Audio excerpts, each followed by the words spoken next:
నమస్తే, welcome to Ankusam news. Sathya Sai జిల్లా హిందూపురం శాసనసభ్యునిగా నందమూరి బాలకృష్ణ శాసనసభలో ప్రమాణ స్వీకారం చేశారు.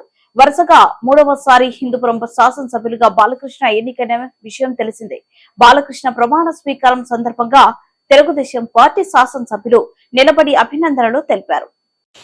నందమూరి బాలకృష్ణ అని నేను శాసనసభ్యునిగా ఎన్నికైనందున శాసనం ద్వారా నిర్మితమైన భారత రాజ్యాంగం పట్ల నిజమైన విశ్వాసం, విధేయత చూపుతానని, భారతదేశ సార్వభౌమాధికారాన్ని, సమగ్రతను కాపాడుతానని, నేను స్వీకరించబోయే కర్తవ్యాన్ని శ్రద్ధాభక్తులతో నిర్వహిస్తానని దైవసాక్షిగా ప్రమాణం చేస్తున్నాను.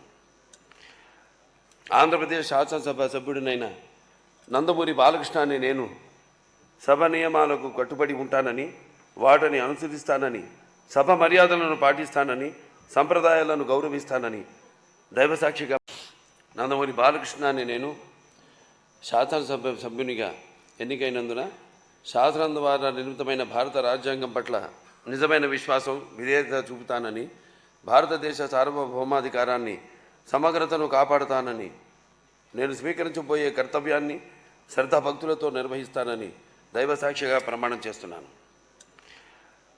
ఆంధ్రప్రదేశ్ శాసనసభ సభ్యుడినైన నందమూరి బాలకృష్ణ అని నేను సభ నియమాలకు కట్టుబడి ఉంటానని, వాటిని అనుసరిస్తానని, సభ మర్యాదలను పాటిస్తానని, సంప్రదాయాలను గౌరవిస్తానని దైవసాక్షిగా ప్రమాణం చేస్తున్నాను.